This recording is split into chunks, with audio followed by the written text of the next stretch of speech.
এখানে এখানে দুইজন বাচ্চা ময়লার ভ্যান নিয়ে কাজ করতেছে, আবার এখানেও 3-4 জন আছে। তো আমরা যদি একটু একটু দায়িত্বশীল হই, একটু দায়িত্বশীল হয়ে যদি আমরা যে ঘরের যে ময়লাগুলো একসাথে মিক্স করে ফেলি, এটা মিক্স না করে যদি আমরা শুধু আলাদাভাবে দেই, শুকনো ময়লাগুলো একসাথে আর যে ভিজা ময়লাগুলো আছে যেমন আপনার সবজির ডাঁটা, তারপরে বাসি ভাত, এগুলো যদি আলাদাভাবে আমরা দেই তাহলে এদের আর বেশি একটা কষ্ট করতে হয় না। দেখেন যে ব্যাগের সাথে কিন্তু ভাতের মালটার ময়লা টলা আছে। এই যেগুলো কিন্তু সুন্দর দামি জিনিস সবই, কোনো সন্দেহ নাই। এই এই এই এই এইগুলো যদি আমরা শুকনো অবস্থায় এগুলো যদি আমরা শুকনো অবস্থায় আলাদা ওদের কাছে দেই আর ভিজা ময়লাটা আলাদা দেয়, তাহলে কিন্তু প্রত্যেকটা এগুলো সবই কিন্তু দামি জিনিস। দেখেন এখানে 4 জন আছে, তারপরে শীটে আছে অসংখ্য মানুষ, তাই না? তো এই শুকনো ময়লাগুলো আমরা আলাদাভাবে দিলাম, আর যদি ভিজাগুলো আলাদাভাবে দেওয়া হয় তাহলে এর প্রত্যেকটা কিন্তু দামি।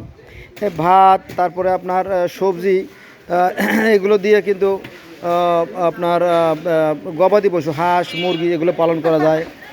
সবজি দিয়ে এগুলো আপনার গরু ছাগলের জন্য খাবার যে ব্যবহার করা যায়।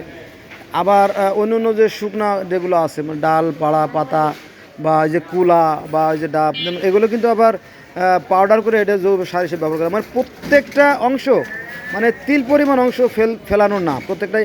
দেখেন তার জুতাগুলো, ওই দেখেন জুতাগুলো ওই যে আপনার ভাত বা ময়লা আটকে গেছে, এগুলো আমরা আলাদা দিলে পরে এদের আর এত কষ্ট করতে হয় না।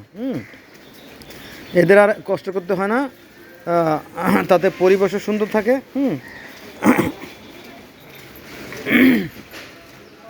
এগুলো নিয়ে আমাদের চিন্তা করা উচিত।